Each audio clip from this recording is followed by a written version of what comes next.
Next question पे आते हैं बच्चों, क्वेश्चन नंबर 3 पे आते हैं, है ना। तो हम लोगों ने पहला क्वेश्चन कर लिया, दूसरा क्वेश्चन और तीसरा क्वेश्चन। तो जो बच्चे ऑनलाइन पे पढ़ रहे हैं उनको क्वेश्चन दिखेगा, क्वेश्चन कास्ट कर दिया गया है। शुरू किया जाए, आइए। तो कहता है from the following particulars prepare bank reconciliation statement as on December 31st 2019। आप तो जानते हो बच्चों, मैंने आपको थ्योरी में भी पढ़ाया कि बीआरएस एक पीरियोडिक इंटरवल पे बनता है। तो ये लोग 31 दिसंबर 2019 को बीआरएस प्रिपेयर कर रहे हैं। क्या सीन है? सबसे पहला पॉइंट कहता है debit balance as per cash book. तो डेबिट बैलेंस का मतलब कौन सा balance? Favourable balance. Very good. तो डेबिट बैलेंस, हाँ, एज पर कैश बुक, हाँ, as per cash book 10,000। Very good, कोई दिक्कत? चलिए आगे चलते हैं। उसके बाद देखिए क्या बोल रहा है अगले पॉइंट पर। पहले पॉइंट में कहता है cheque for 500 issued in favour of Karan has not been presented for the payment. मतलब कि आपने किसी करण नाम के क्रेडिटर को एक चेक दिया। प्रैक्टिकली सोचो, जब हम किसी को चेक देते हैं सबका, तो क्या करते हैं? पेमेंट करते हैं। तो हमने 500 का चेक इश्यू किया और पेमेंट साइड लिख दिया, और इस उम्मीद पर बैठे हैं कि यह आदमी बैंक लेकर जाएगा और हमारे बैंक अकाउंट से 500 विड्रॉ हो जाएगा। लेकिन जब हम 31 दिसंबर को रिकंसिलेशन बनाने बैठे, पैसों का मिलान करने बैठे, वेरीफाई करने बैठे, स्क्रूटनी करने बैठे, तो पता चल रहा है कि जिस पर्सन को हमने चेक दिया था वो जाकर पैसा विड्रॉ किया ही नहीं। तो जाहिर सी बात है, पासबुक में तो आपका ज्यादा बैलेंस दिखेगा क्योंकि उसने 500 रुपया अभी तक नहीं निकाला। अब प्रॉब्लम आ रही है, प्रॉब्लम ये आ रही है कि कैशबुक का बैलेंस ज्यादा है और पासबुक का बैलेंस कम है। तो क्या करें? सिंपल, जो मैंने माइनस किया था, जो मैंने क्रेडिट किया था, उसको वापस डेबिट कर देंगे, मतलब जोड़ देंगे। Very good. तो हम लोग प्लस कॉलम में गए और 500 जोड़ दिया, और क्या लाइन लिख दिया? हाँ, check issued but not presented for payment. Very good. Check issued but not presented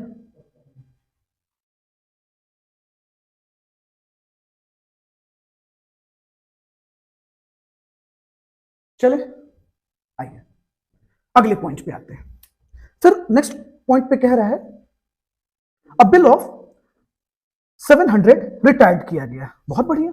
by the bank, यानी हम लोगों ने बिल का रिटायरमेंट किया बैंक से on our behalf under a rebate. कितने का रिबेट? 20 रुपीज। कहता full amount of bill was credited in a passbook, और sorry, full amount of bill was credited in cash book. Sir ये क्या लफड़ा है? हमने क्या कर दिया? पूरे अमाउंट को क्रेडिट कर दिया, है ना, लेकिन बिल तो रिटायर हो गया, बिल रिटायरमेंट है ना। चलिए, तो सर आखिर की जो डिफरेंस अराइज हो जाएगा कैशबुक और पासबुक में, फिर इसको कैसे सही करें हम? जल्दी सोचिए, क्या करना चाहिए हमें, बताइए। सबसे पहले जो हमने क्रेडिट किया डेबिट करेंगे तब तो सही होगा। कितना? नहीं 20 नहीं, 700 है ना टोटल बिल आपका, 700 का है ना। चलिए, नहीं 700 तो सही है, सिर्फ 20 रुपीज। हाँ, 20 रुपीज का ही ना इश्यू है, तो 20 रुपीज वापस हमें क्या करना होगा? प्लस करना होगा, है ना। चलिए, तो 20 रुपीज वापस क्या कर देंगे?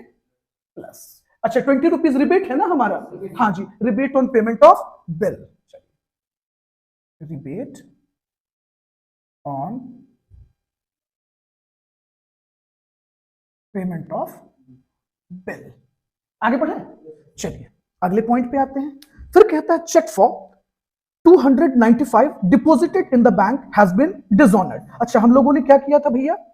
चेक जमा किया और वो चेक क्या हो गया? डिसऑनर्ड। तो एक चीज सोचिए, संगत, बहुत आसान है कि अगर हम चेक डिपॉजिट किए होंगे 295 का, तो सबसे पहले तो अपने कैशबुक में रिसिप्ट कॉलम में बढ़ा दिए होंगे, और हमें इस बात का उम्मीद होगा कि भैया बैंक में भी 295 क्रेडिट हो गया। लेकिन क्या ऐसा हुआ? नहीं हुआ। क्या ये बैंक में रिकॉर्ड हुआ? नहीं।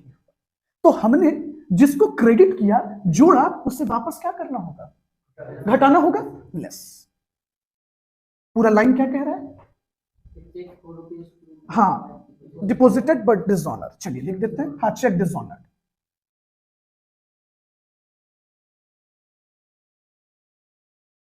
कितना 295 का चेक डिसऑनर्ड हो गया।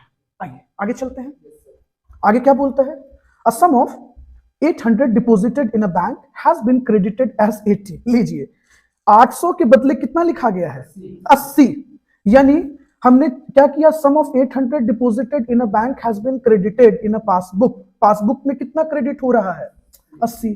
तो क्या करना होगा दोस्त, समझ कर देखिए, हमने अपने कैश बुक में कितना जोड़ा, वेरी गुड, और हमें इस बात का भरोसा था कि बैंक में भी जुड़ेगा 800, लेकिन ऐसा हुआ नहीं, बैंक में सिर्फ कितना जुड़ा 80। तो जब हम रिकॉन्सिलेशन करने बैठ रहे हैं तो पता चल रहा है कि हमारा कैश बुक 720 रुपीज से ज्यादा ऐड हो गया है।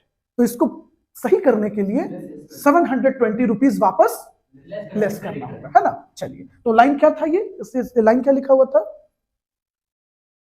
चेक, सॉरी कहां चला गया, हाँ डिपोजिटेड बट क्रेडिटेड इतना, चलिए यानी लेस क्रेडिटेड बाय बैंक, चलिए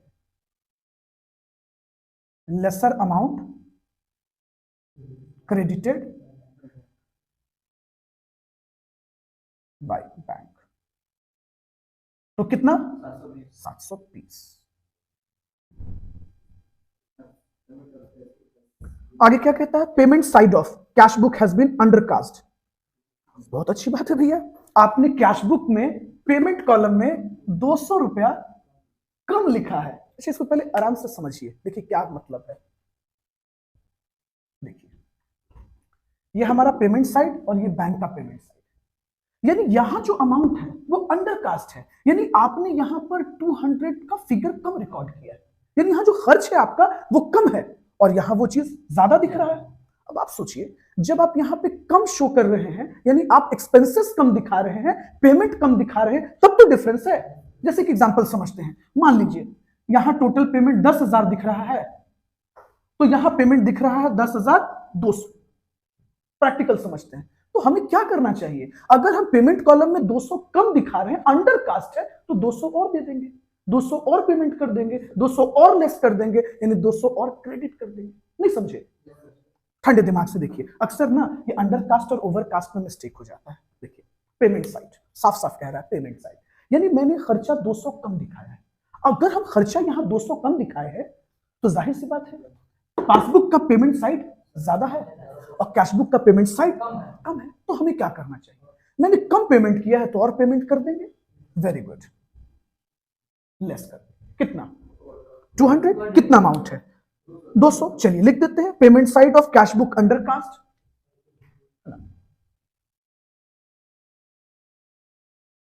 पेमेंट साइड अंडर कास्ट 200, हाँ लिख दिया 200। चलिए अगले क्वेश्चन पे आते हैं, कहता है बिल रिसीवेबल फॉर 1000 है ना, डिस्काउंटेड विद द बैंक इन नवंबर 2019, ठीक है, डिसऑनर हो गया 31 दिसंबर को, चलो ठीक है भाई कोई प्रॉब्लम नहीं, but dishonour was not recorded in the cash book.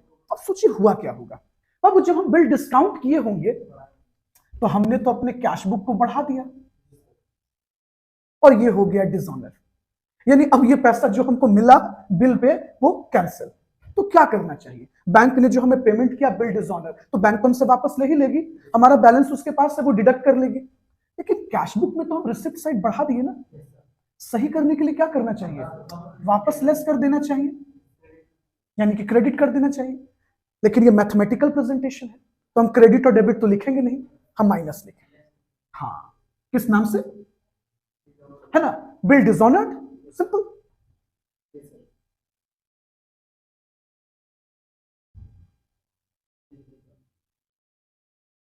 आइए अब इसको टोटल करते हैं, ये मेरा फेवरेबल साइड है प्लस और ये माइनस, तो देखते हैं कि पॉजिटिव आइटम ज्यादा है कि नेगेटिव आइटम।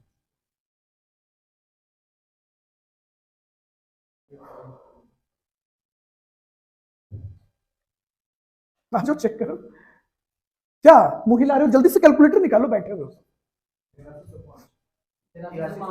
कितना आ रहा है 8305 रुपीज। जैसा कि आप जान रहे हैं कि प्लस आइटम ज्यादा है तो क्या लिखना होगा? फेवरेबल लिखना होगा। तो पासबुक का फेवरेबल क्या होता है?